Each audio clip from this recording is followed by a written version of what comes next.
Paul is away from us right now, enjoying the trees, the breeze, and the water. You know what I'm saying? He is on the island of Jamaica right now celebrating. Um, and yeah, shouts out to Paul while he does what he does. But yeah, for everybody else who joins us on Monday nights to see, you know what I'm saying, what's happening. This is another edition of that thing we call Unscripted Convos. It's not Paul and Quest tonight, it's Quest and the gang tonight. You know what I'm saying?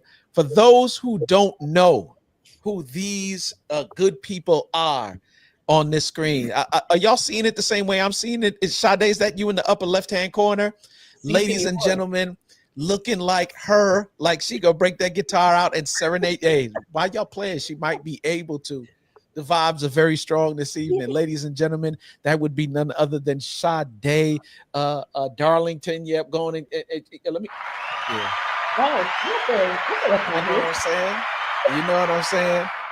You know what I'm saying? That gentleman down there on the bottom looking official. Every time I see my man TP, he always be fresh. Ladies and gentlemen, you know what I'm saying? And for those single ladies who might be looking for, anyway, that would be none other than Dr. Terry Parks, aka Dr. TP. You know what I'm saying? Yes, indeed. That lady up there in the middle with the fresh to death. You know what I'm saying?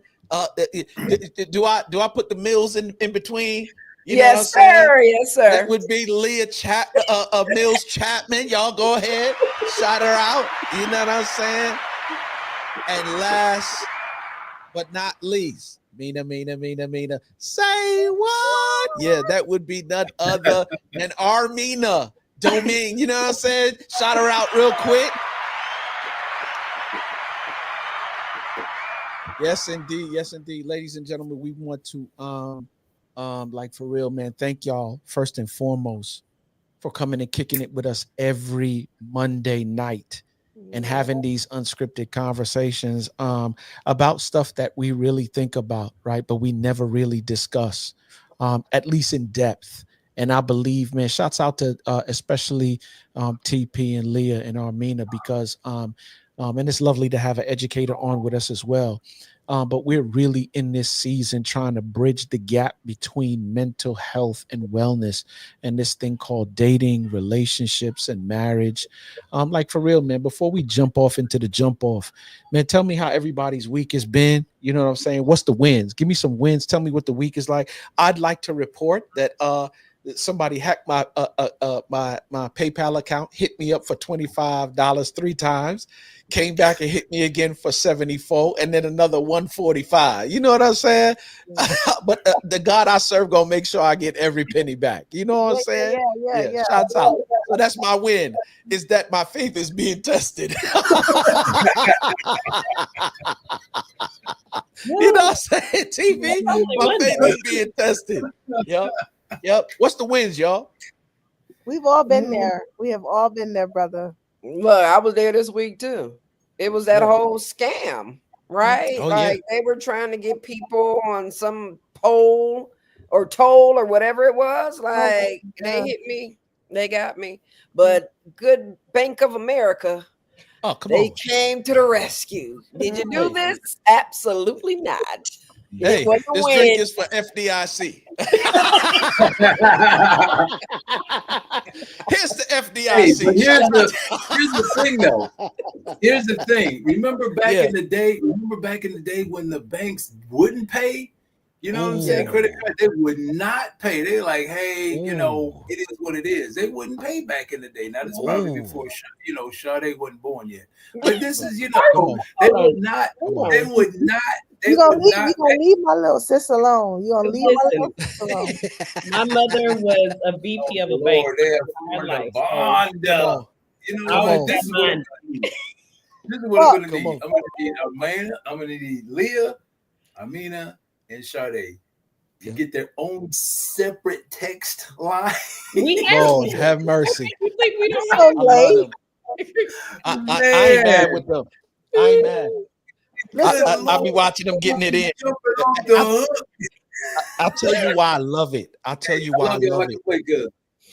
this is the reason why I love it though, TP, is because the conversations are unscripted, but this family dynamic that we got right now was unscripted as well. Like at least I think, I don't know who it was. It was Sade or was it Leah that said it? It was, I think it was you, Sade.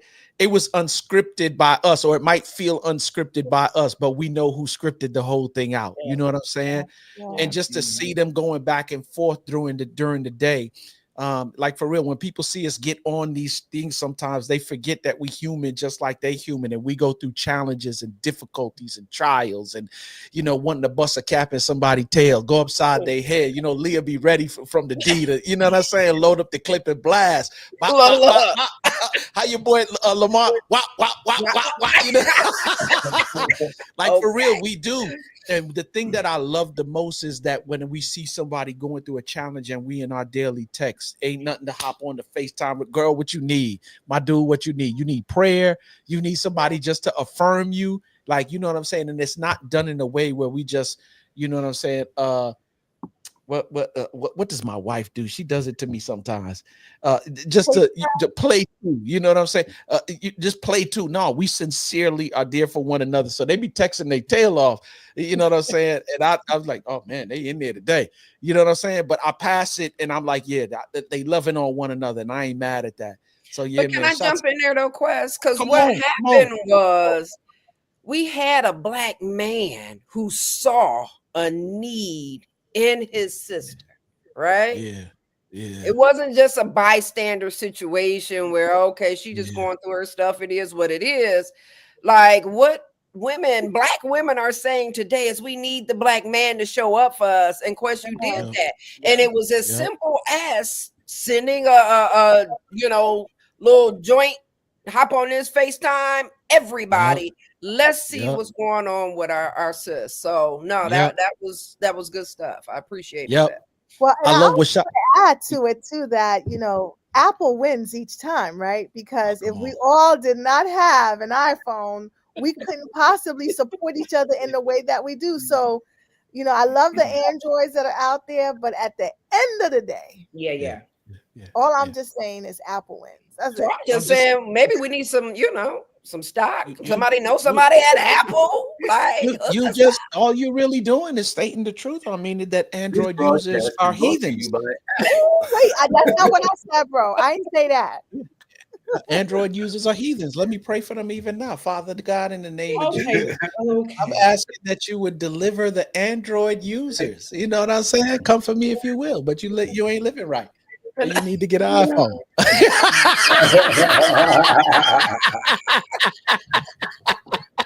This is what happens when Paul is away. Very unscripted. Right. Oh yeah, you thought it was unscripted. Let's get back on track. While the cat's away. Oh, we definitely gonna play. Let's get back on track. We were talking about wins for the week. Okay. Come on, get on the wins. The week just started, but when I tell you the sister is dog tired, like dog tired, but I just want to say my win is I'm still here. I'm still standing, I may be on the couch tonight. What? Oh, yeah. So that's two. That's three. Yeah. Well, I was piggybacking off of yours, Quest. So I'm gonna do my own singular win. I'm gonna start with the first day of the week, which was Sunday, right? Mm-hmm. And I was wrapping up time with my boo thing. All right, now the husband, right? For Valentine's Day. Let me drink the boo things. Yep. Look, in the hot tub, I needed a little relaxation. Amen. Amen. And so I was there. Praise God. You know what I'm saying? Oh, my young ears. You know what I'm saying? Let's go back in time, boo, in the hot tub time machine. You know what I'm saying? Yeah. Come on. I love it. I love it. I want to make it sweat. Come on. I'm about ready to do my thing. TP, give me a win for the week, man. Hey, man, I'm still here. I have some meeting set up with the DeKalb County school systems that could turn out to be very, very, very well is the word I'm going to use. Okay. And talking about teen dating violence and the whole nine. So supposed to meet with them on Friday. Already submitted my proposal. They want to meet. Praise They God. grabbed me up very quickly. So they must like what they see. So to the point where I may have to pause my practice for the summer. Oh, okay. So it's that big where I may have to pause my practice for 6 weeks out of the summer. So we're gonna see what's happening. No. Y'all keep Come it on, prayed DeKalb, up. and going and stroke the check, DeKalb County. You know what I'm saying? And it's crazy you Right. say it too, TP, because if DeKalb County is anything like I left it when I left the A, then they definitely need what you got. Yeah. In that, and especially in that space and place. So yeah, and shouts from my out, shouts out. understanding, if they pick it up, then Gwinnett County will follow. So Oh, yeah, it's gonna be, we'll see. Hopefully that let's works out. go. Praying Let's for you. go. I love Yeah, it. Terry, let us know if you need us to help you manage some of these contracts. I may need some contractors, but you got to be here. You got to be here for the summer. Come Oh, on. I could, on. I have vacation time. I could take vacation for the summer. Come on. Come on. Make it a workation. Okay. Yes, No. indeed. Right. I love it. Now, I love it. unless I could bring my whole family. That part. Oh, You can bring your family wherever you want. Oh, you talking about staying at my house? Oh, At the mansion, Terry, at the mansion, yes. at the mansion. At the mansion. yeah. How many people in your family? Yes, indeed. How many people in your family are? I mean, how many people? 3. Her husband, and 4 now with the fur baby. Yes. I already got 2 Ooh. fur babies, so One more like You know what I'm saying? make it happen. They're cousins. They want to pay rent. Okay. They cousins. All right. They cousins. They cousins. Dag, They cousins. dag. Well, I All have right, Sade. I got Give me one. Give me one for the week. Well, since Marvin is questioning my single life, Lord have mercy. today Lord have mercy. was really one of those moments where I was like, I wish I was married, because what y'all got in that group text, I would have given to my husband. Wow. I would have given that to him and been like, listen, I'm frustrated, I'm angry, like I needed to talk it out. But what I'm thankful for is that the Holy Spirit told me, tell the group, like, get it out, because I was going to text it and I was like, no, I need to say this and I need to get it out. So when I saw the call, I was like, did I sound like I was about to pop off on something? A little bit. But I could tell too that you really had something on your heart though. Yeah, and what I'm thankful for is that, and to anybody who is single, I would encourage you to find community, right? Because there are things that, spiritually speaking, you can't just take to any and everybody, right? God. But having a community of people where I knew I would be understood, not even if people didn't agree, they would understand where I was coming from, was very important in that moment. So that is my win, because today, if y'all weren't there, I don't know what I would have said and or done, but God is real. So that is my win for the week. I got a question too, because you said something, man. Sade always be the one that like prick your head to go. You know what I'm saying? Since this is unscripted, what is it that singles wish they had a spouse to tell that spouses no longer tell to their spouses? I think as a single, it's the part of you that you don't understand yourself, right? Those frustrating times where it's like, I don't know what I'm really mad about or what's bothering me. I don't know what the root cause is right now. I just need to talk it out, because talk therapy is real, right? So having the opportunity to have somebody to throw something up to, and they don't look at it in disgust, but it's like, how do we clean this up? How do we resolve this? It's something that I think for me as a single, that is very important. And what I'm seeking is someone who my emotions and my feelings matter. Even if you don't agree, they still matter. You know what's amazing to me? That when you single, you put value on the ability or the thought of having somebody to converse with, like have real conversations with from that within that dynamic. And then when you get them, you know what I'm saying? Like you're not doing the things that you wish you could do once you got them. They here now. Why you not doing it? What is it about that? I immediately think of gap or gain, right? Mhm. And what the gap or oh, for those who have never seen it, let me tell y'all something. And Dan Sullivan and Benjamin Hardy gonna have to cut me a check for this, right? But this thing right here, Mm. if you haven't gotten this book, I encourage you to read it, right? Because what the gap or gain says is that when I'm in the gap, I'm always measuring myself against an idea, something that I don't currently have.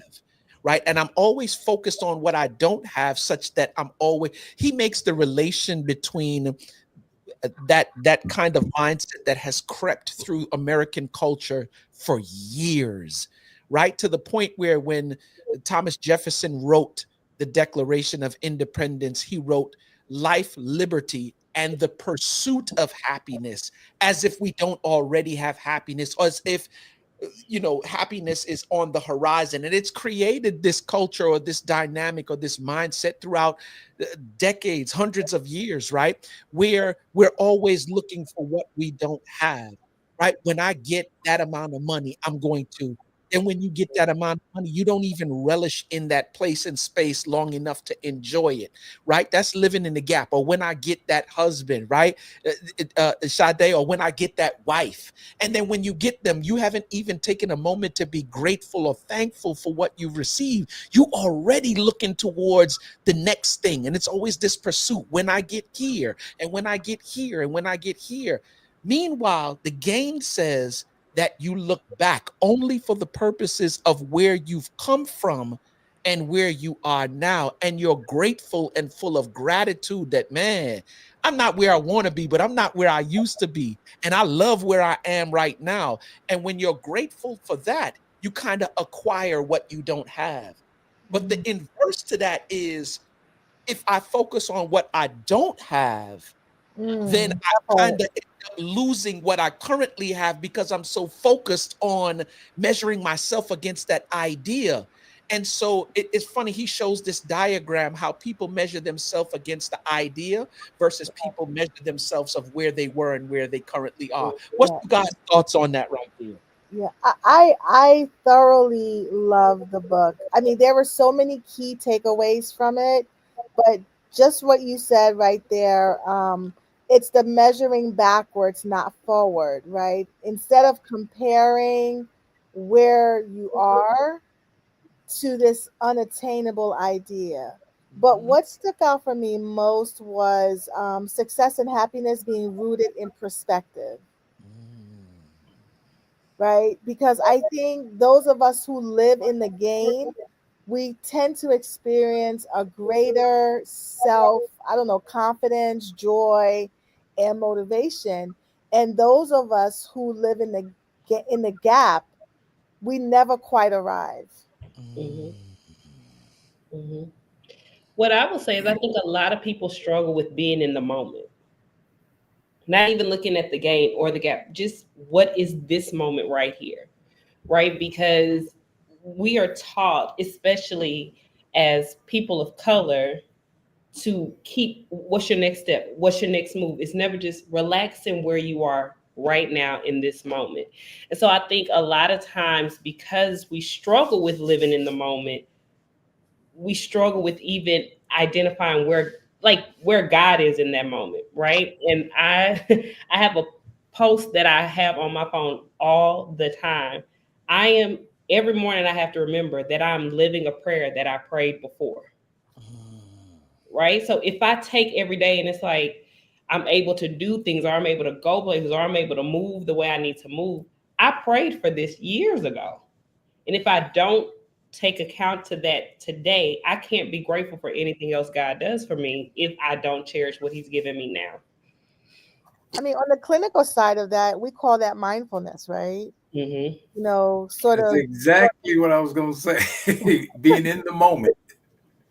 Yeah. And there's so many benefits for living in the moment. I mean, one of the greatest benefits is just a reduction of stress and anxiety. Then So I'm there's this. oh, I'm sorry. No. Come on, Leah. Come on, Leah. Come on. No, I was just going to say, I'm also wondering too, just kind of looking at the human condition, are we ever satisfied? That part. That part. Right?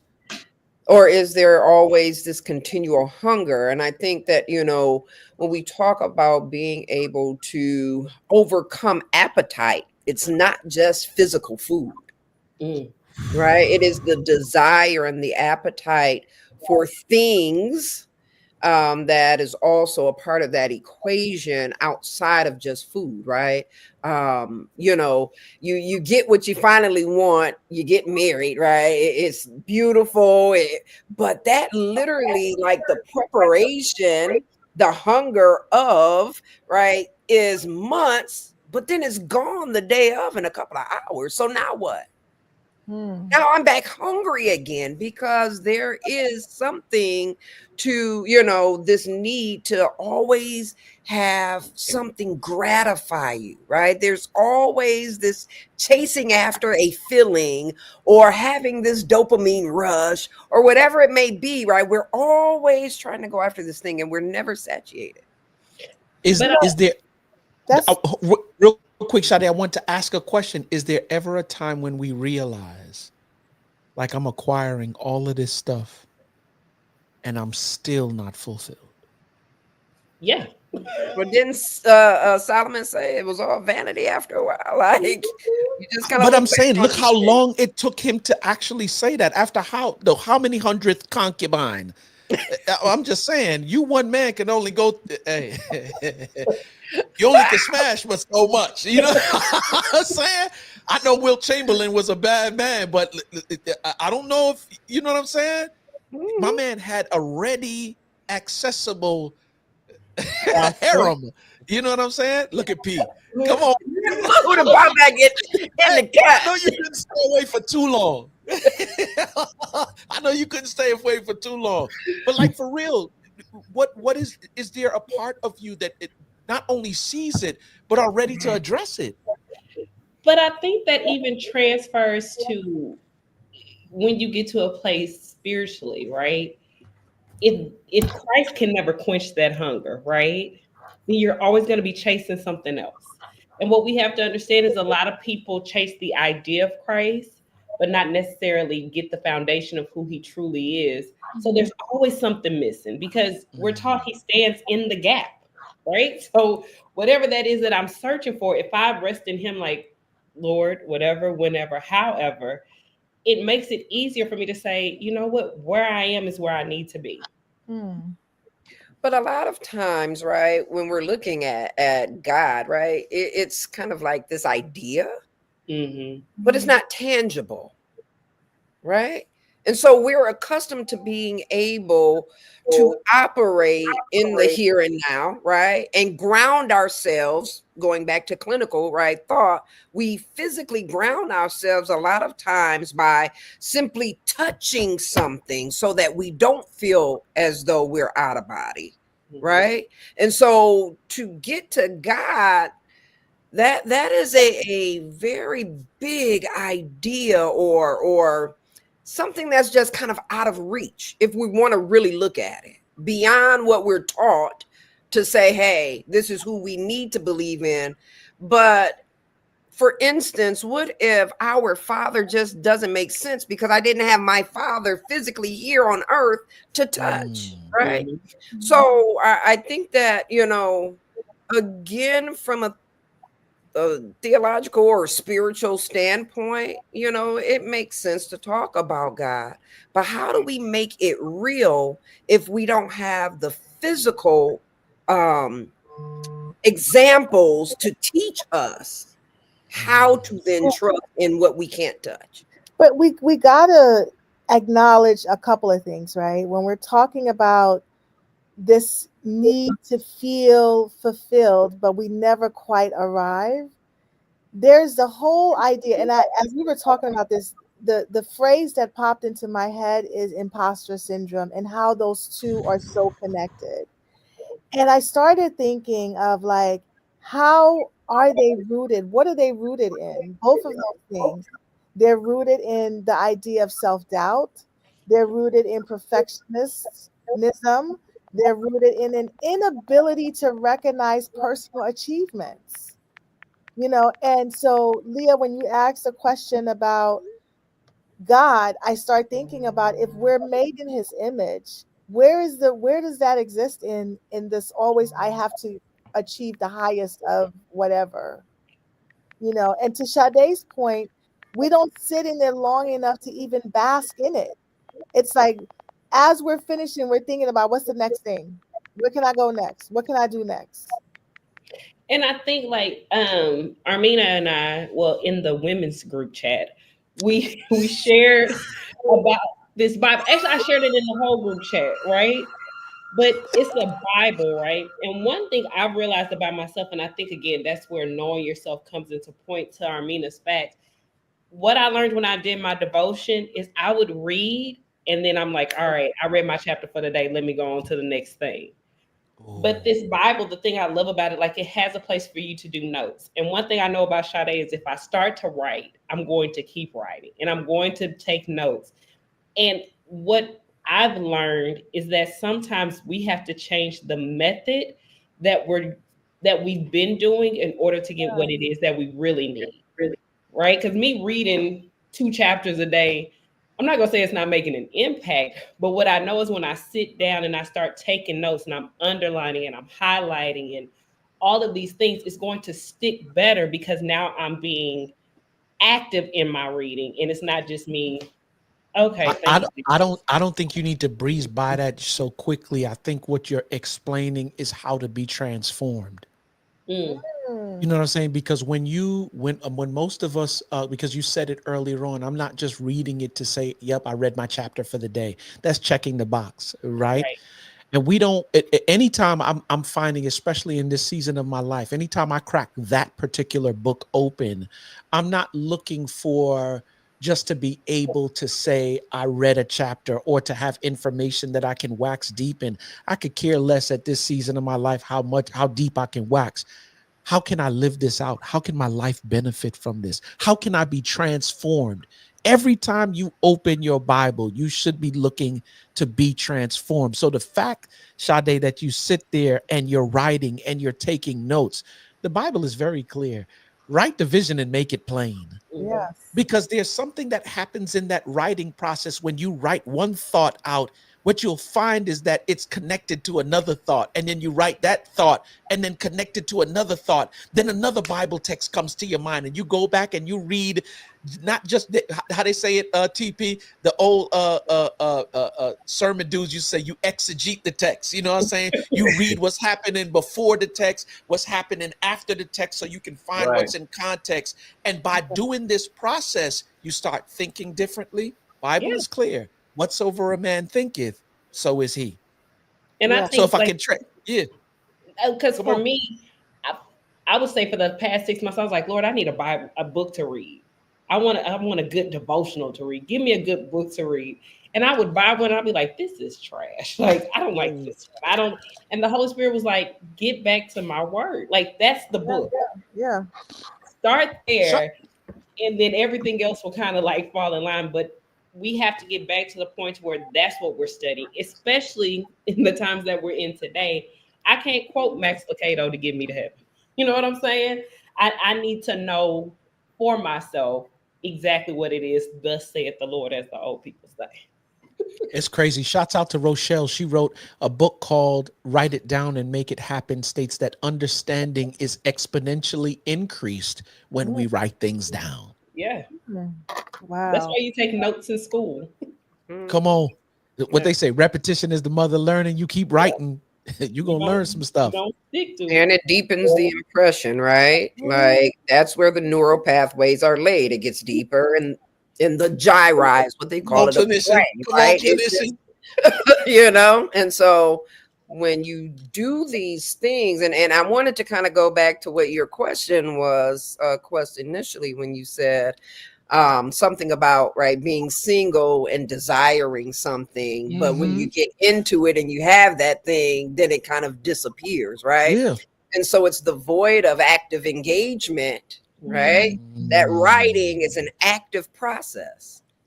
So in your marriage, you have to engage, right, in some sort of ongoing active process to make certain that it is healthy, right, and remains, right, at the So level we that you desire. Yeah. so we're not experiencing what we should experience because we're not actively engaging.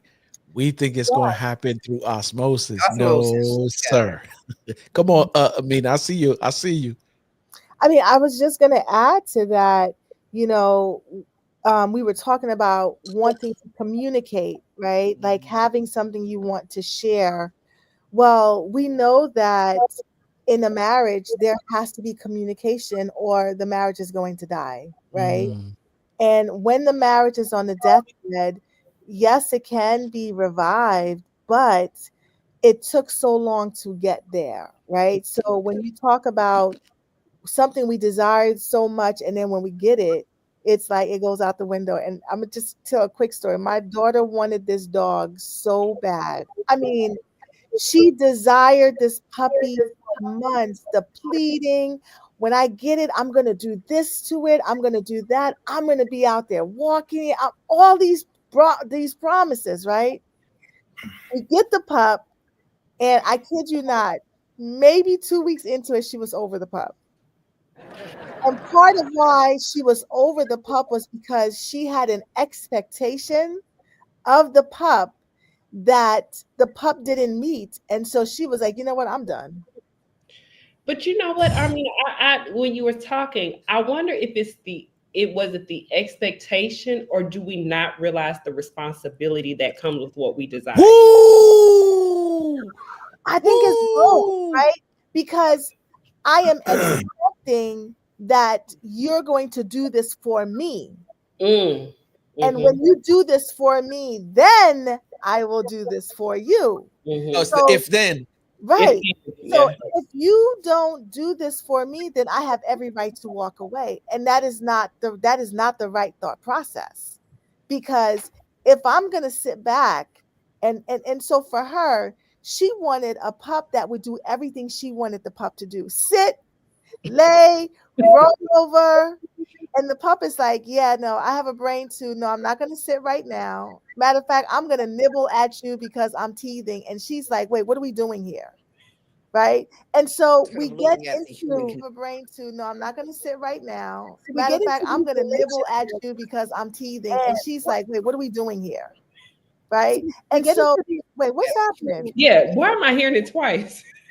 Matter of fact, I'm going to nibble at you because I'm teething. And Oh, she's that's like, what are we yeah, doing P, here? P needs to fix Right. that. And so I know he's what's watching too. happening? Yeah. Why am I hearing it twice? Oh, I know why. Go ahead. Now you're not hearing it no more. I knew it was coming from you. I didn't want to out you, but I was like, Nah, you good. Hey, so Armina, but isn't that like marriages though? You see what I'm saying? Your daughter, I always say that if you look at any failed marriage, you look at any, failed relationship, a lot of it's due to unmet expectations and assumptions. Okay. And so your daughter had an idea, but the expectation wasn't communicated. Well, how do you communicate that to the dog? You see what I'm saying? And so it's like, hey, if you don't, there's nothing wrong with setting your expectations. It's when you don't set them, that's when you set yourself up for failure. And so going in, here's the expectation. If you get a dog, it ain't like, they understand, English. You have to train the dog. And so it's just like, I don't want to say you have to train your spouse, but in essence, it's almost kind of like you do. You know what I'm saying? I need to share with you what my expectations are. If I want a stay-at-home wife, you see what I'm saying? And the person I go out with, they say to me they want to be a stay-at-home wife without me even sharing that, then the next golden question is, Tell me what that looks like. Yes. You see what I'm saying? Tell me what that looks like, because yours and mine, I'm quite sure, are something different. Exactly. And so you can set expectations, as guys, they always tell me, well, we talked about it. We did. We talked about it. And I said, no, but what happened? What happened when you failed to meet the expectation? Did you go back and visit? You see what I'm saying? Did you go back and revisit the covenant? Right. No, you didn't.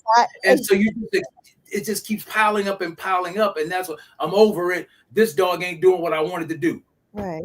Well, and the thing is, who we were when we got married, we are not the same people even 2-3 years into the marriage. And when do we sit back at the table and talk about, like, yes, I know I said I wanted to do that stay-at-home wife thing, but I changed my mind. And oftentimes when we don't have those conversations, the difficult ones, we end up building resentment towards our spouse, and we don't get through that. So it's always going to go back to the point of renegotiating the covenant, sitting down and talking about what is still working, what isn't working, what do we need to get rid of, what do we need to keep, what do we need to add. I think part of what you're discussing too goes back to, because once you establish or you express or communicate what the expectations is, it goes to what Sade was talking about earlier on, is the assuming of the responsibility. You're agreeing to this, and you understand there's some responsibilities that come along with accepting what these expectations are. Oh yeah, I love it. I'm good. Yeah, I'm good. And then when the expectations hit you, you like, yeah, no, bro, it was a responsibility that came along with this, and now it's your fault because you accepted the expectations, said that you would, and now you're not doing that. Yeah. But I also think too is, I'm sorry, Sade, 1 second. The other thing too is about the unspoken expectation. It becomes an unfulfillment internally that we think once we get into this relationship that is this covenant, this long term, that those insecurities, all of those isms within me is going to end. But the reality of it is, it's going to go back to what you always say, Quest. If we don't do the work individually, we can't expect the person we're now with to do that for us. And marriage is more than just legal sex, okay? I just want to put that out there because I hear that so often. Like, I just want to have legal sex. Well, it is way much more than that. But isn't that what the church kind of, helped to shape us to believe, right? Like, marriage bed is not defiled.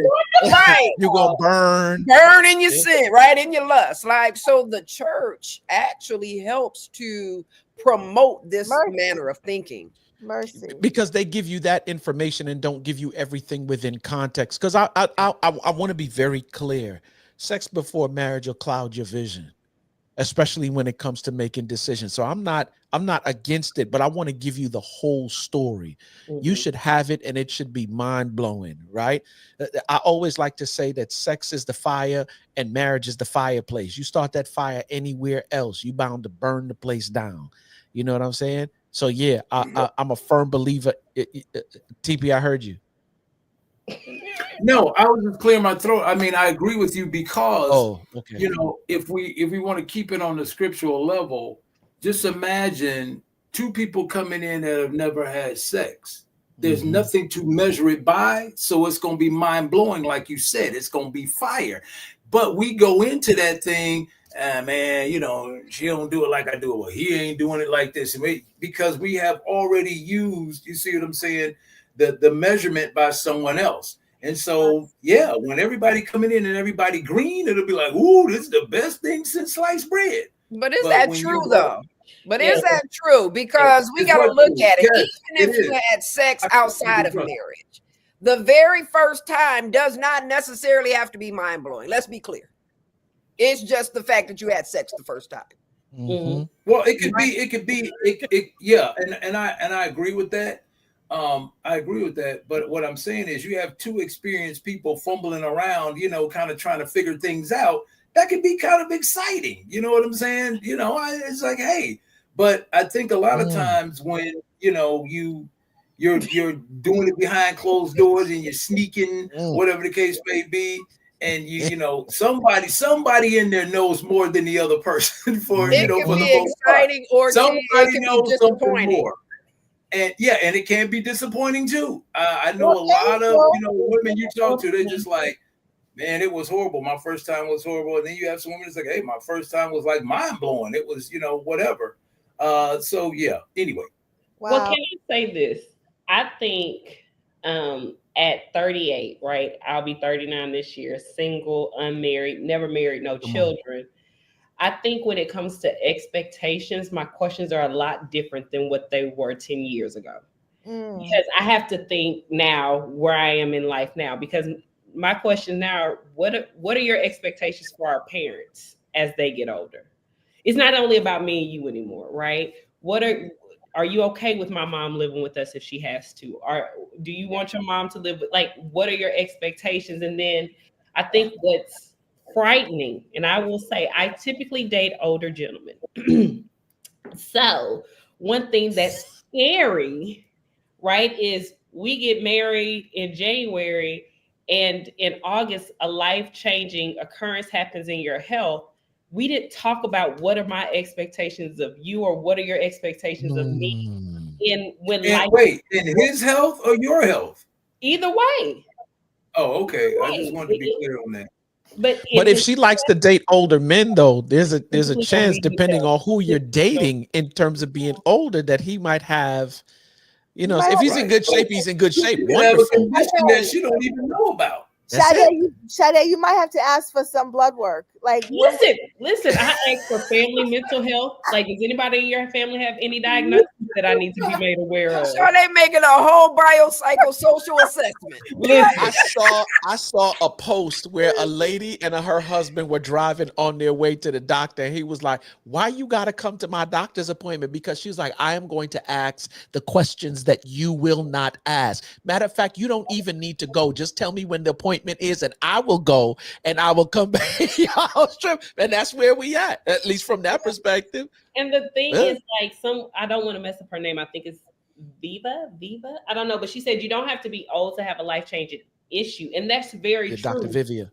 But at 38, I'm thinking of it more so than when I was at 28. You know what I'm saying? It's more prevalent because I've experienced my parents getting sick, and siblings are dealing with different things. So I think we have to have the uncomfortable expectation conversations, right? Like, if cancer comes into our life, what does that look like? Now, I'm not saying we have to go through the whole diagnoses of everything, but we have to have those conversations of what do our finances look like if one of us has to stop work, and what does family life look like? And those conversations help shape exactly, are we really where we want to be, or do we need to go look elsewhere? but I will say this too. We are a group of people that are against checking the box. And as I listen to some of our conversations, it could seem as though we are checking the box on different things, and not everything is going to be uncovered in the Oh, yeah. moment. So, what do we do when that occurs, right? Like, because there's going to be a time within the marriage where a monkey wrench gets thrown into the mix that neither people planned for. How do you manage that? What do you do? And I Go mean, back and to the covenant. Go back to the covenant. Those Come on. things that you promised or you said in the beginning, we need to revisit it. You see what I'm saying?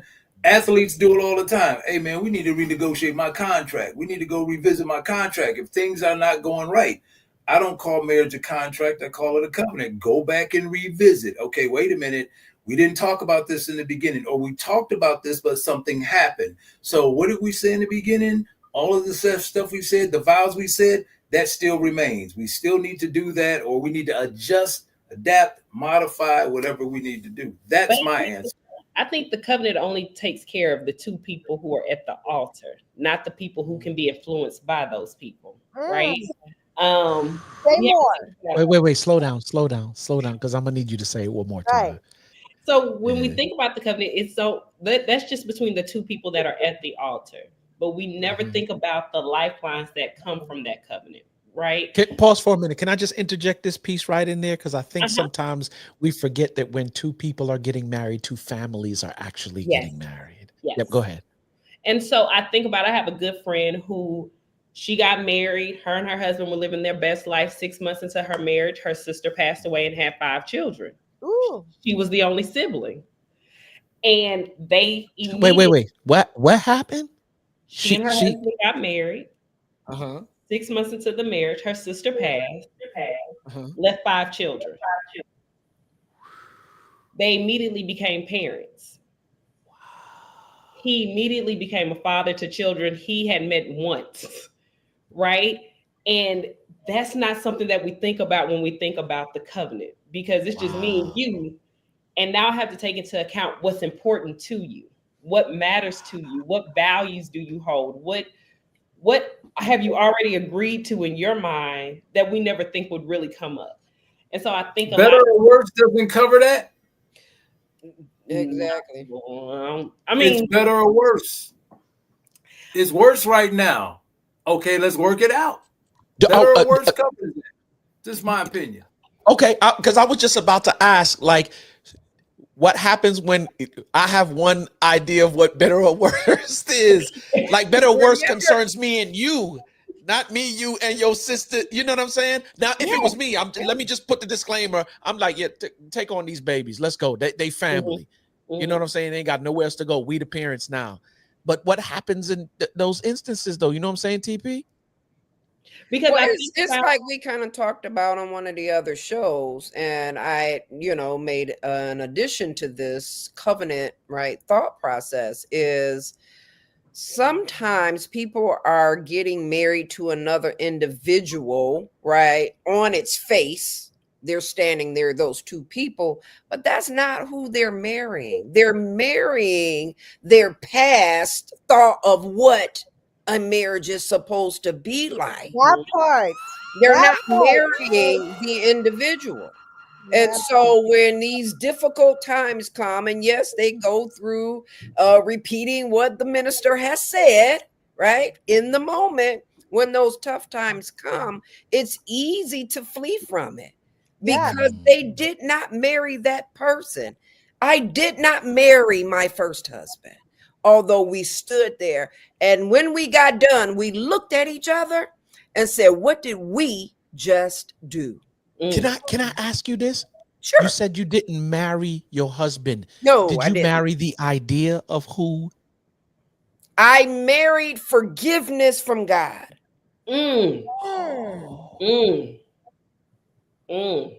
Right? Yes. Can we just breathe on that for a minute? I just dive a little bit deeper there, because I believe it's a couple of people. Let it breathe on. Yeah, let it breathe. Let it breathe. That's an old hymn right there. Hands lifted high. Can you dive, Leah, into what that looks like?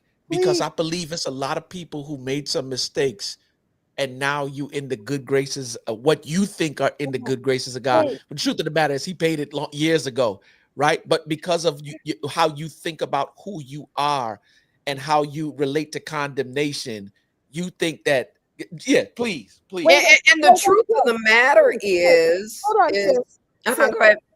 There's some of us in the back of the room that we don't catch on too quick. I'm one of those people, so I'm gonna need you to really unpack this nice and slow, okay? Yeah, nice and slow. This, what you said, it can save somebody that's watching this right now. Ingrid says she heard a book title, by the way, that is about to make this very decision that you're about to talk to. So just unpack it a little slow, please. Thank you. Okay. All right. I'm gonna slow it down. Put it in, slow-mo. So early years, right? I was pregnant out of wedlock. You was getting your groove on? Yeah, hey, I was look, anyway, don't take me back there. Don't take me back in my sin. Like, I was a youngin', right? So the reality is that being raised, right, as a Christian young woman, one that desired to be married, desired to do it the right way, did not understand, because yes, I was green, wound up with somebody, and we had a child together. The outcome of that was not the best as far as my emotional state. I wept many a night because I felt as though I sinned against God. Mm. Right? Pause for a moment. Yes. How did you get to that place in space? And were there any external Inputs from that? or pieces So, that played a role in you feeling that way? So I would say that, of course, in our young years, we're always having the inputs of our familial system, right? Like our beliefs are really shaped by our parents, right? And the environment that we're immersed in. So definitely that had an extreme influence on how I saw my life, right? Unfolding before my eyes. And so I don't think that the church really taught forgiveness of sin, right? But I was grabbing for it because I knew that I was out of the purview of what the Bible teaches and the church, right? The religion that I was a part of, which is Seventh-day Adventist. So because of that, my spirit was continually vexed. No matter physiologically, my body was satisfied, my spirit was not. And so for me, that's what kept me in a state of crying in the midnight hour. Like that is a real thing. My pillow was drenched in the midnight hour many a night because I felt that I was not in good and right relationship with the Lord. So fast forward, that relationship ends, right? And I get into, this next space of just kind of really being a single mom without the input of the father of my child at that time. And there was this guy that was introduced to me that was a part of my faith. I did not like this man. I'm being honest, right? This is what we talking about, hopefully helping someone. Yeah. I did not like him. I liked the idea of the fact that he was a Seventh-day Adventist. There it And is. the way we were conditioned, or I was conditioned, was Adventism was the salvation, not Jesus. Yes. Right? Slow down. Yeah, you got your foot on the gas. I just need you to slow down just a little bit. You waxing right now. Slow down, son. Who filling up with octane? Oh, anyway, I think the seminary is calling Leah to preach the word here, because I hear a book, and I hear a sermon. Ooh. I mean, and as I'm sitting here, there are so many people, I can't even say women. There are so many people who feel as though because I've done so much wrong, or even just one wrong thing, I have to prove to God that I'm worthy of his love. I have to prove that I'm worthy of forgiveness. And what act can I do to prove to him I'm a good person? I'm a good woman. I messed up, but I'm trying to be better. Go ahead, Leah. So I don't even know if I saw myself as a bad person. I just saw myself outside of God's will. Gotcha. Right? Yeah. And so that was a desire of mine, right? From we to nothing, Leah is going to make it to this kingdom hook or crook. Right? And so to rectify or undo the wrong that I had done, that marriage existed not because I wanted him, but I wanted Christ. Yeah. I got the name of your book. I don't want him, I want God. Nah. I'm gonna write the forward. Not I, but Christ.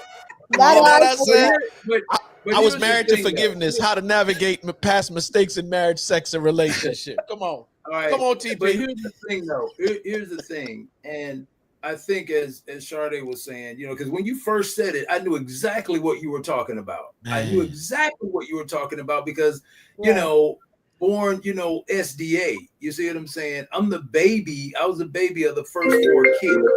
My mother did not, my mother wasn't born SDA and the whole 9 or whatever. And so none of us were, but that's the only thing I remember as a kid growing up. And so I remember as a kid, I was like, man, I don't think nobody gonna make it to heaven. You know what I'm saying? Because it seems so hard. And if you did anything, it was straight, you're going to hell. You're going to hell. And you're trying to beat the word. And I don't know how many times I've seen people come down on an appeal and praying and pouring their heart out and just telling all their sins and whatever. I'm like, Jesus, and we were made, you see what I'm saying, to feel a certain way. Now, where did that come from? Where did we get this from? All of this is from, our past when our ancestors were owned, and all it is to me is a tool to control. How can you say one thing but then do another? Yeah. It doesn't match up with what you're saying. And so as we get older and we study to show ourselves approved, and we start reading and we're not taking what was given to us, we're like, whoa. Wait a minute, that's not what that means. Y'all taking that out of context. Remember what we said before, Quest, exegesis, hermeneutics, those two different things. You know what I'm saying? Nobody does that. One is where you are taking that scripture and looking at how it was applied back then. Hermeneutics is how we take that same scripture and apply it to our lives today. Nobody does that. Because if we read, what is it? I think Deuteronomy 25, stone a rebellious son. Me and Quest ain't here. You see what I'm saying? We going to jail. Because we stoned it. And so everything was taken literally. And it's like, well, no. Wait a minute. Hold on. So I get it when you say, I was trying to, be forgiven in the Lamb's book of life. I wanted to be up here with the lambs, not the goats. And, all of that stuff that is told to us. And you're like, well, hey, and you find it so hard. Like, I remember like and you guys may feel this way. I think we talked about it. You always knew, no matter where you were, it was Sabbath. You always knew. Yes. And if you did something, you felt like, oh God, I'm going to hell. I got to pray that, oh my God, you just felt so horrible inside. And you're like, that ain't how it should be. That's not how it should be. And I totally applaud you for that, because there's so many people who did things in the church, to try to, you hear one thing, you can't earn your way into heaven. Well, wait a minute, okay, we doing all of this stuff. Is that not earning? I mean, what are we trying to do? No. It gets so, and you look at when it was written, who wrote it, who actually wrote it, and who inserted lines and everything, and who put stuff where you're like, wait a minute. And here's the thing too, T, is it goes back to what Sade was saying, for me at least, right? Is when we get into these covenants, right, with individuals, and they don't necessarily know that they're really not even truly a part of the covenant, that they are a caricature for the optics of it, that then there's other individuals that are harmed in the process, right? So you then have offsprings. I've had to apologize to my child, because the reality was, yes, you were born in, a marital situation, but your mother was never really with your father. Wow. Well, I have a quick question. Yes. Yeah, because that's a lot. So whenever or however you came to the idea of divorcing, right? It was the hardest thing on earth. Do you hear me? I'm talking weeping and gnashing of teeth, because that same belief system that was infused in me for having a child out of wedlock is the same belief system that said the only way you can divorce is under these circumstances. That either they die or, they commit infidelity, right? And when I tell you that I searched the scriptures diligently to be able to find a justification for my removal, y'all don't understand how deep that thing was. Turmoil on the inside of me. No, I promise So you. how did you I get know to what the it is. point? How did you get to the point of being able to accept Christ for who he sincerely was or who he sincerely is, and move forward boldly to where now you're married to Uncle Lonnie and it's love and it's genuine, and Uncle Lonnie. you can even accept the love and forgiveness of Christ fully now, right? So how did you get here? The Lord sat me down for about 14 years. Ooh, mercy. Because he realized that I no, didn't know Leah, no, myself. Leah. Huh? You don't get to say that and just keep rolling. It's like rolling to the stop sign. Immediately, exactly. Immediately, my mind starts to think about his ways are not our ways and his thoughts are not our thoughts. Because you think you can come to conclusion in 6 months, a year, if you're halfway decent thinking. Truth be told, some of us think microwave and God is like, baby, this is crock pot. That's not where my mind went. 14 years. Can you keep unpacking? Yep. No, I'm just saying, because like for real, some of us are going through even right now, and you think that there's a problem because you haven't arrived, and this thing happened 3 years, 5 years, 6 years ago. So please unpack the fact that it took you, God had to sit you down for 14 years. Yeah, because 14, I'm thinking if someone is sitting in that space for 14 years, some things that you are not supposed to be doing in those 14 years, like talk to the people.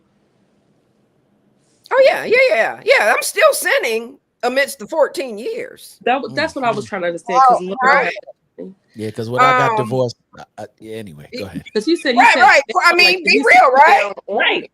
Because you're human, and now you have experienced some things that your body craves, and now you are saying, hey, look, again, I'm still fighting and battling in my flesh.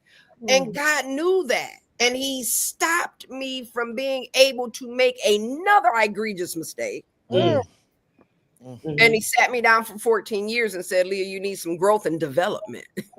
Because if not, you're going to do, right, potentially the same exact thing. You need to know that I love you, that I provide for you, right? I love your children no matter what.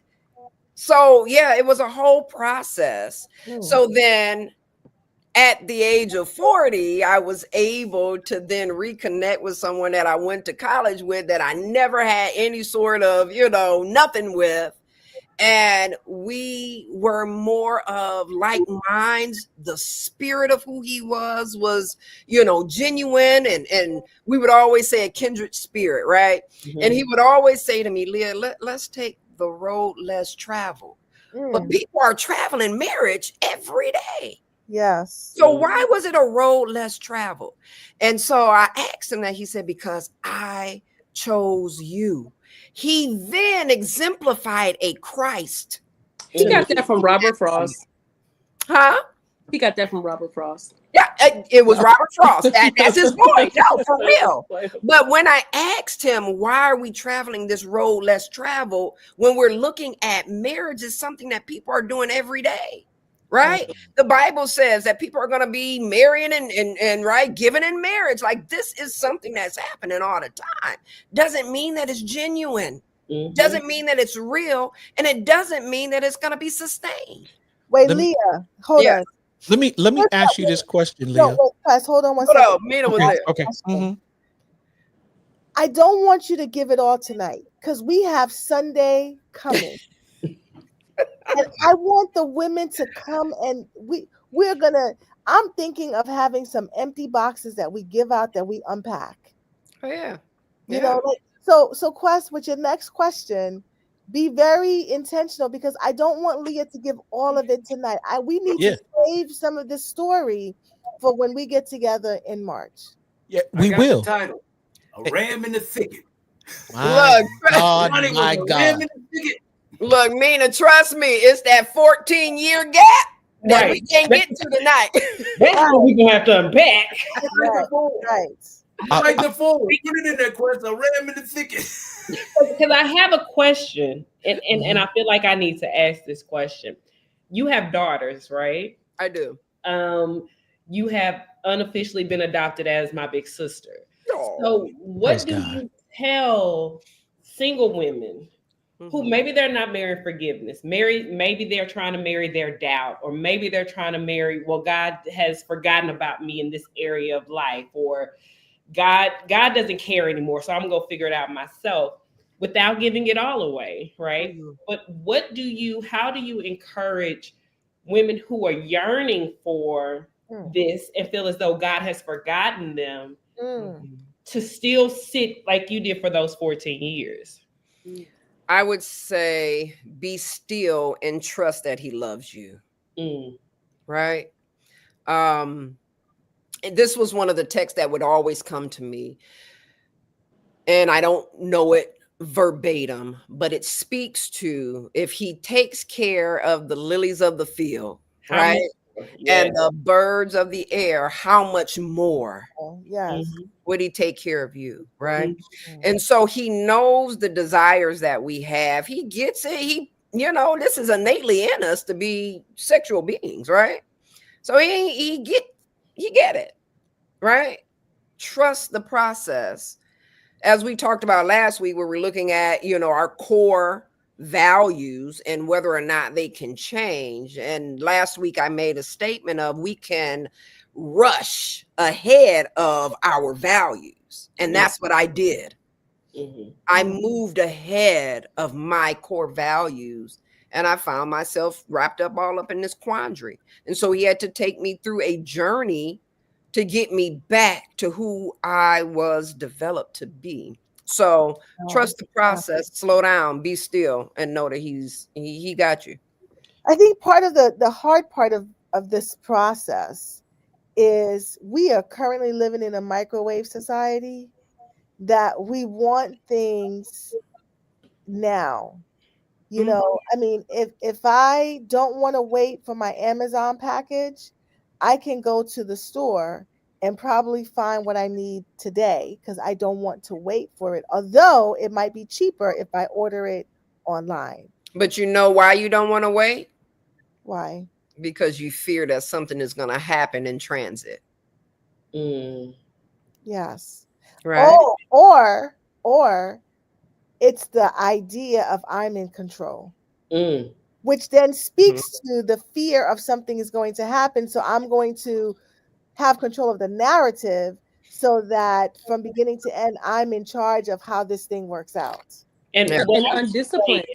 Undisciplined. Like, why can't we wait? Or why didn't we plan better, so now we don't have to hurry up and do this right now? What I want to tell, because Ingrid just said, and please tell the church to stop nagging older women. You dressed up. Who is he? You smiling. Why are you smiling so much? When are you getting married?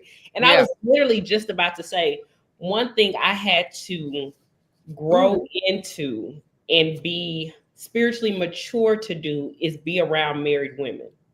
Because being single around married women will frustrate you to your core in a way I cannot explain.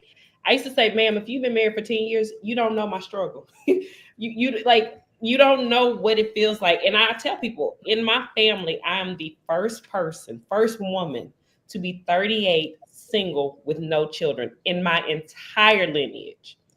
So in my family, there's no one that looks like me, right? But what I had to learn was, God does not say it's going to be the exact same thing, but experiences are experiences. Right. And so it takes spiritual maturity to sit with someone who has what you desire and listen to what they had to go through to get what you want. Because everybody's picture isn't pretty. Oh, yeah. And a lot of times as singles, we look at married people like, y'all got it all together. Y'all love each other. But that is, we had talked about this a couple of weeks ago, right? That is the perception looking from your lens. Right. Because unless you are a fly in the wall with me for 24/7, I could fake the funk for X amount of hours. It's like that good bra we talked about, where I can't wait to get home and just snatch that thing off. And I've been holding it together all day. Hey guys, this is where I leave. Them prongs is separated. Them prongs is them prongs that stretch. You on the third row.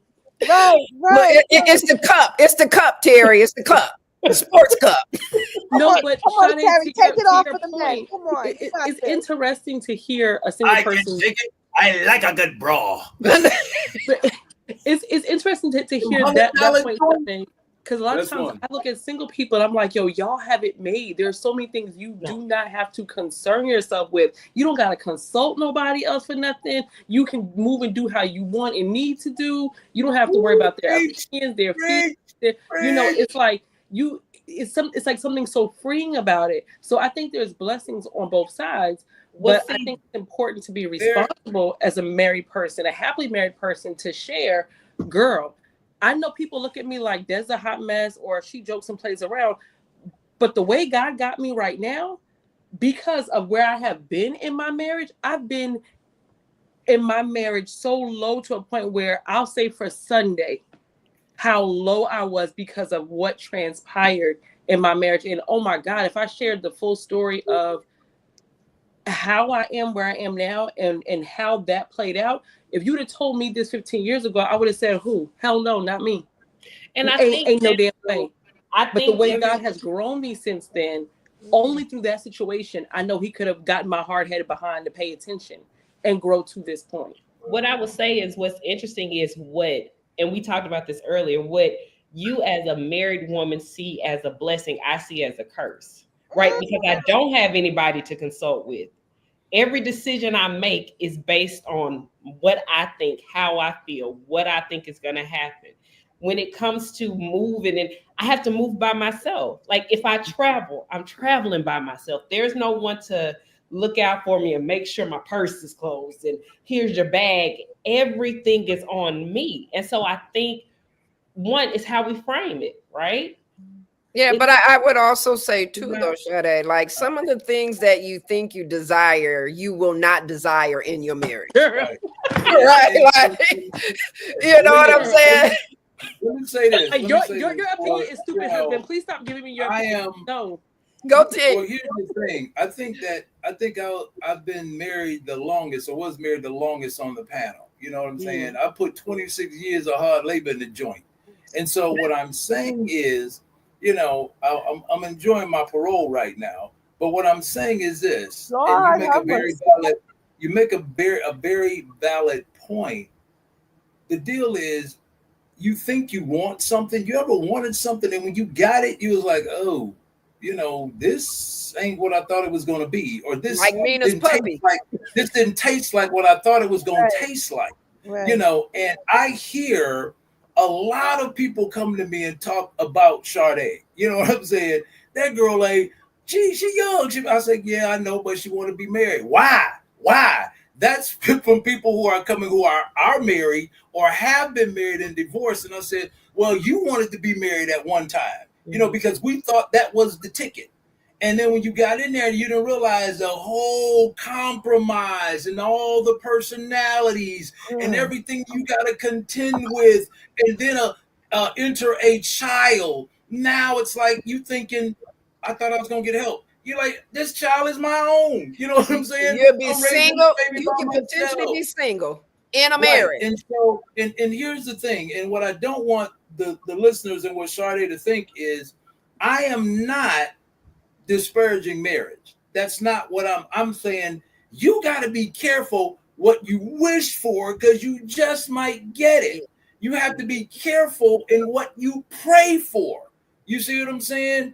God, bring me up. And then he brings you what you think you. And it's like, well, wait a minute, God, I didn't pray for this. Yes, you did. That's what you said. You said, bring you a husband. I bought you a husband. You see what I'm saying? That's what you wanted. I bought you one. But he got all these problems. But you said, bring you one. You didn't say, Lord, help me to prepare, and this and that. And so you have to be specific in what you're praying for, what you wish for, in the whole nine. Again, I am not. And I will say this, and I can say it, and it'll be in my book as well.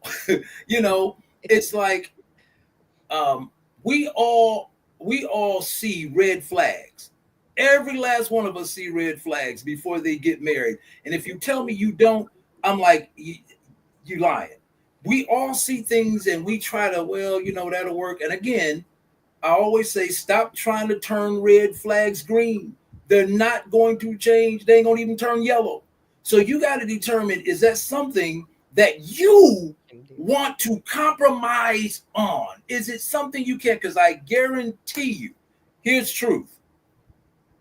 I knew this wasn't the person for me. I knew she wasn't. But what did I do? Everything that I valued, I put on the back burner and brought out what I wanted, which was education. You see what I'm saying? And that's what kind of ruined everything. I was in a relationship with someone who we both were wearing different jerseys. We were not on the same team. And somebody who was trying to get their education as I was moving forward. And I'm like, it didn't dawn on me until after. Wait a minute. Why is this person going back to getting all of this schooling because you work a job that doesn't even require that? I mean, you can get in there with a high school diploma and you good and work your way up. But you kept doing it. And I'm just thinking, hey, education, you doing your thing. But it was something that was said to me, and it didn't dawn on me to my divorce.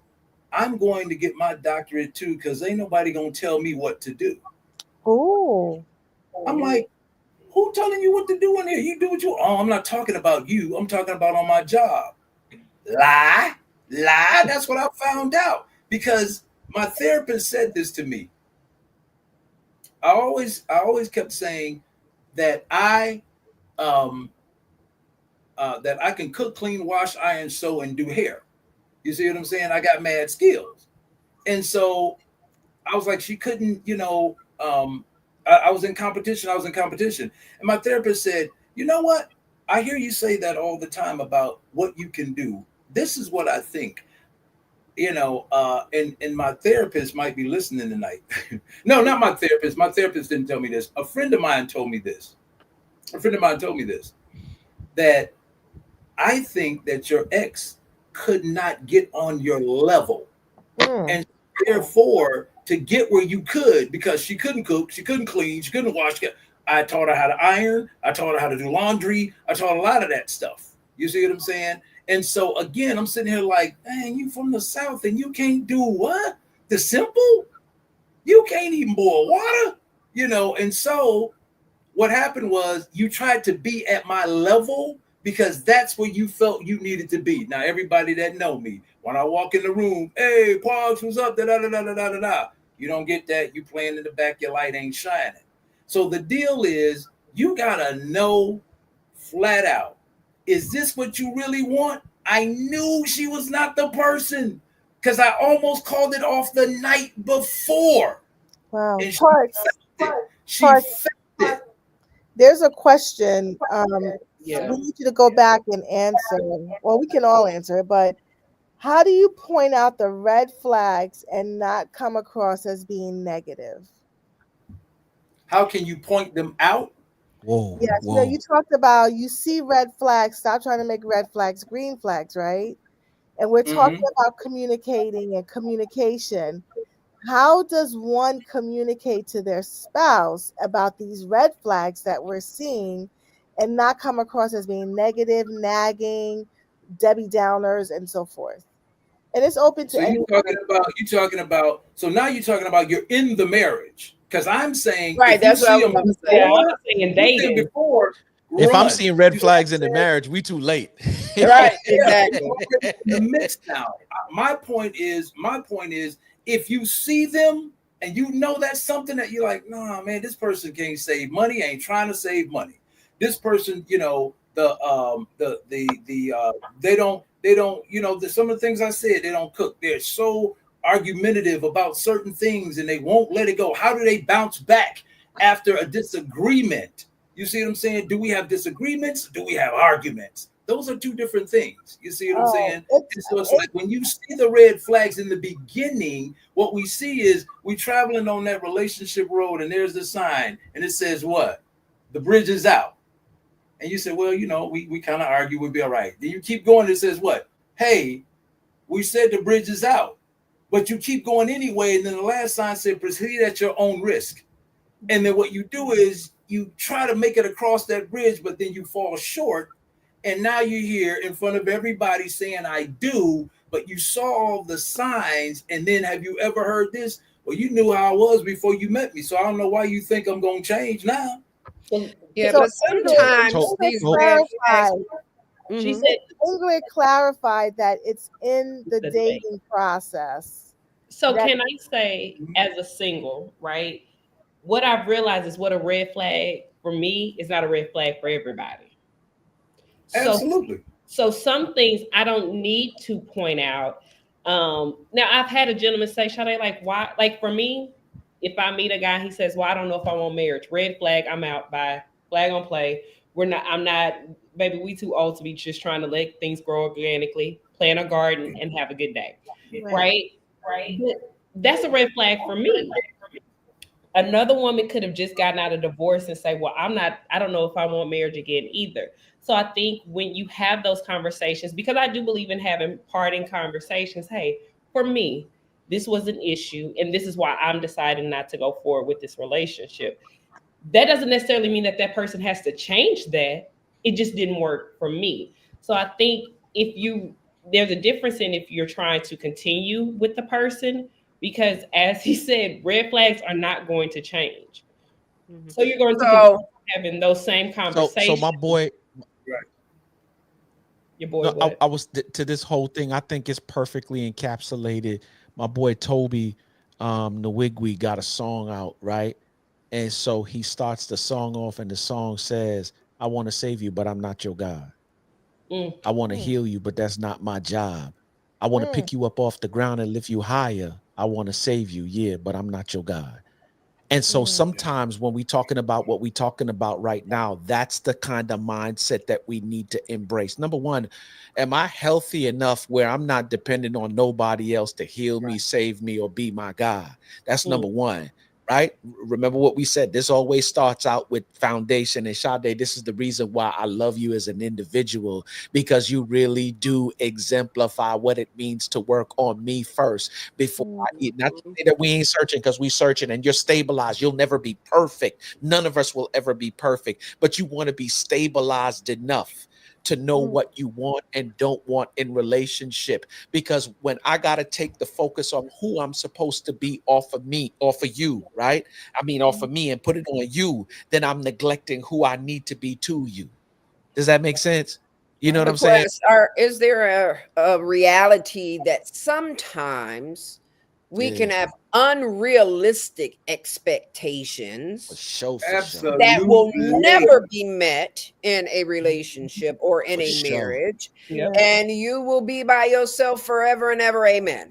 Or Yep, you manipulate somebody to marry you, or you'll manipulate somebody to marry you and yep, make their and life ruin their miserable. life. And Yeah. sometimes things manifest themselves differently than we anticipated. You don't really know exactly what things look like all the time until it actually happens. Lord, my husband and I have similar parents in the sense of Southern background, Southern roots. Mom stayed home, took care of the house. Dad went out and worked, right? But when we were dating, we seemed like we had more of a progressive kind of view where we did have established gender roles, but both wanted to have careers, both wanted to be career people, blah, blah, blah. So I had the understanding of we would do whatever we needed to do to make sure we got everything done. That we turned to me real and right quick when the kids started coming. Right. And it was, no. I will do whatever it takes outside.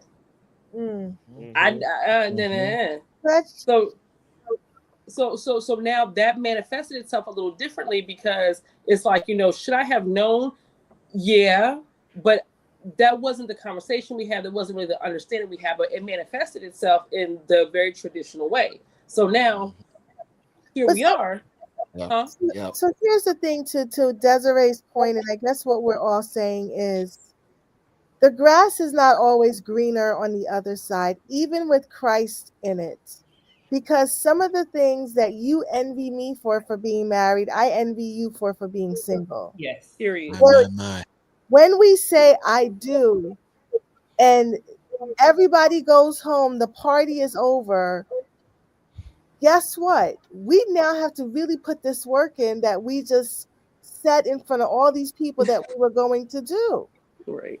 And on my best day, I am still not the best wife. Just like on my best day, I am the worst sinner ever. Right? So if marriage represents this relationship that I hold with Christ, then guess what? I am forever in the front row of this university of my husband, getting to know him, because I'm just not going to get it right all the time. And I think it goes back to go ahead, Sha. Because what I can say is whenever I get married, right?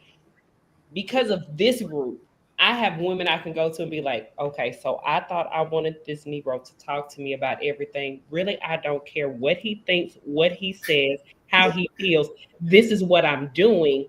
But how do I maneuver this as a godly wife, right? I can eat my words and say, that's not, nope, thought I wanted it, but I don't. But Leah, how do I approach this in a way to where I don't offend him as my husband? Mina, how do I do this and not raise hell in our household because I don't agree? Des, like, how do I take a step back? So what I, again, will encourage all single women, only because I have this group can I say, community is vital to any relationship, right? And setting up a community that you trust fully to say, listen, this ain't the day. That's the key. You got to look at who you have in your community. You really got to look at who you have in your community. And I wanted to go back real quick, Quest. Amina asked a question, but we never got to answer it. Okay. And we talked about this a while ago, Amina. You said, how do you point out red flags? You see what I'm saying? And Quest said, if we married and it's red flags, we in trouble. You know what I'm saying? Because we done already said I do. But let's just say you're in it. Okay. And I said this, a couple of weeks ago. It was like, you go to the person and say, hey, can we have a conversation? And it's like, yeah, sure. What's going on? Are you happy in this? How are you?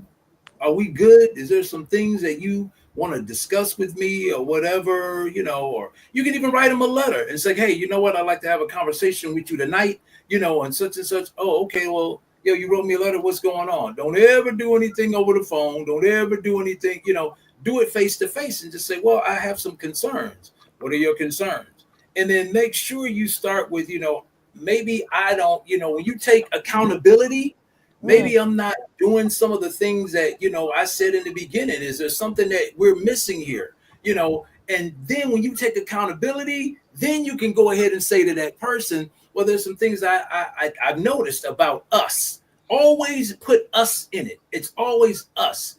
We're not clicking like we used to, or, the things we said in the beginning that we kind of, help me understand. Maybe it's something I'm not doing. And you take responsibility for your behavior in the relationship, even though you may not, even though it ain't you, you still want to be like, hey, I want to, oh yeah, you know what, I was feeling that way too. And, I didn't know if it was me or you or what was going on, because nothing will, if you upfront and honest and you open up that dialogue, you never know what you'll get. Because that other person could be feeling that too, but don't want to say anything because they're trying to keep peace in the valley. And, I don't want to argue tonight because I want to get me some. And if I make a man, she ain't gonna give me none, whatever the case may be. So you want to, have the conversation. That's what guys think about. See, look at Sade. I'm telling you, that's what guys think about. You know what I'm saying? Can I add a different dynamic to that? I'm sorry. Was that the bell? Yeah, that was the bell. That's the bell. I'm just checking. Here's the reason why I got to ring it now, because I know P likes to get us out of here by 11. He's in Jamaica and he's running things in the background and going back and forth. And I want to sit him nice for Wendy slit all our throats, right? I want to say this in closing, and then I'm gonna let everybody else close, but we got to make sure we get everybody this information. Sade, I firmly believe that if I thought like you as a single before I got married the first time, I would have never been married. I would have never been married. But here's the flip side to that. I think God knew the intricacies of who I was as an individual, the things that I saw, as well as the things that I didn't see, and his end result. It's funny how hindsight is 2020. I know without a shadow of a doubt that God took me down through that valley, right? For me to experience some pain and some hurt and some things where it was just nothing but loss, in order to think differently. Because even when the divorce was over, to me, I always say I went through a 14-year divorce. I wanted to just cut the ties and just leave. And every turn I turned, like she was like there looking, what way can I inflict new pain on this dude? You feel me? But everything that I went through taught me and allowed me to, because I promise you, hey, your plane lands at 9, my game just rewind. You know what I'm saying? Like during that seat, you know what I'm saying? But I learned some things along the way, even to the point when me and Faith got married. I listened differently because we were smashing in the beginning, and God whispered in my ear, "You gonna mess it up again." And I had to tell her, listen here, I love you. I love you. And I don't want to mess this up. We got something good here. And she was like, and I was like, we gotta stop. We gotta stop. You speaking French now? What you mean we gotta stop? Kara said we. She like, yeah, she's like, no, we don't. Right. No, sweetheart. But I got her to the place where she understood that, okay, I respect it because I know what you're trying to do. And I trust your leadership. But married in 2003, divorced in 2005, versus walking into 14 years blissfully. I ain't telling you we don't have problems, but it's not what we face, but how we face it. So I want to tell everybody this, whether you're dating, whether you're in relationship, whether you're in marriage, from shaky to good, from good to great, ultimately what we want is phenomenal dating relationships, phenomenal marriages. But guess what? That stuff don't just happen. It takes work. So do the work internally first. And then, you can navigate through all the other stuff. And I'll see everybody at Phenomenal. I want to thank the whole gang. Cause y'all Negroes, when y'all get up here, boy, I'm talking about that. Every time I see a P, I'm like, them my dog. You feel me? You know what, Quest? Marriage for everybody on here, marriage is the hardest job you ever gonna do. The hardest job. That is the hardest job you're gonna ever do. It is hard. It is work. And you, like Quest was saying, and I said a couple of weeks ago, you have to be willing and not willful.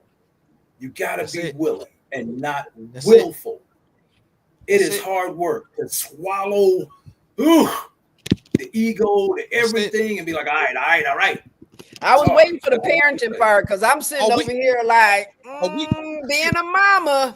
We gonna touch it because I'm a grandfather at 51. Something ain't right with that math. I'm just telling y'all right now. But listen, guys, let me just tell everybody real quick. I just dropped the link inside. I think Sade dropped it again on in the link as well. This is the official link. That link right there. I need y'all to do me a favor this week. Post this conversation tonight, right? Or share this conversation with whatever platform you on. Facebook, you want to share it from YouTube because we're streaming in all those places. Do me a favor. Share this conversation tonight. But not only share this conversation, share this link below. From February 28th to March 2nd, we are doing the Unscripted Conversations live and in person. Where? It's going down in Maryland. You want to find out where? Click that link. All the information is there. I want to let y'all know a couple of things.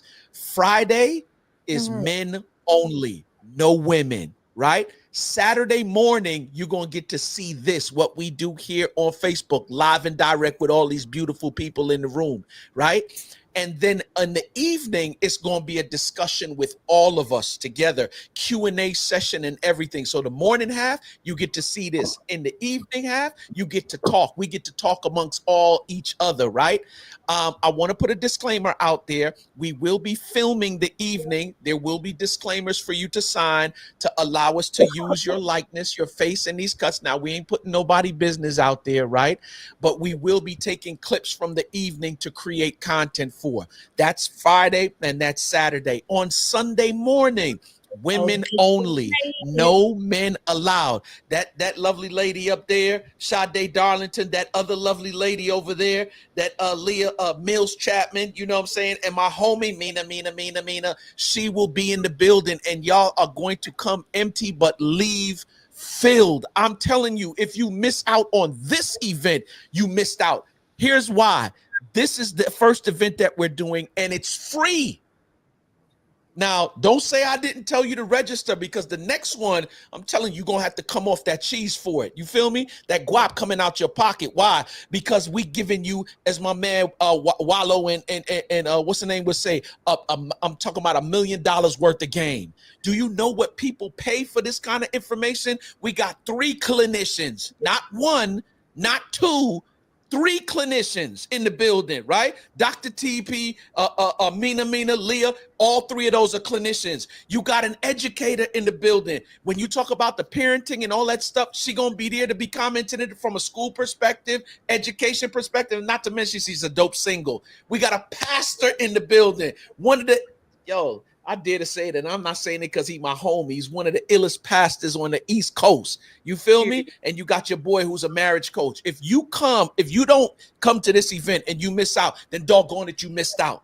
Don't say I didn't tell you. So run and tell a friend and tell a friend and tell a friend that all roads lead to Maryland. You want to find out where? Click the link.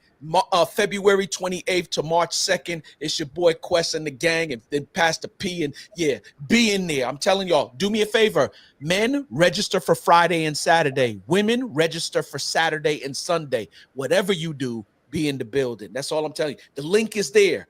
I know that there have been some discrepancies with the link. That's the official link. What's up, Mina? I see you. I was just singing "Be in the Building." Yeah, that's it. Like wade in the water. I was like, "Be in the building."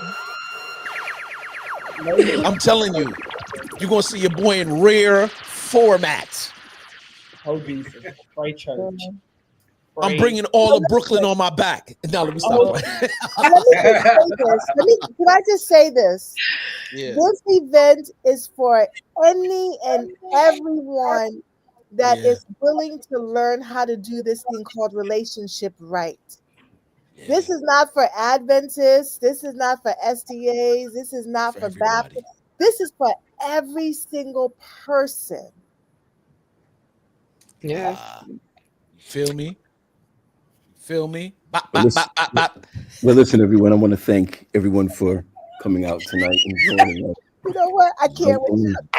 You sound worn out. I want to thank y'all for your tenacity. What happened? I'm hearing slurs. Like let's get that's inspiring. Come on, you guys. I'm so glad that Des came on. Like she co-hosted for me. She never tried to come on. Come on. With that sweater jacket joint she got on. This sweater jacket. Okay. Is that an OU? OU University. Where'd you get that from?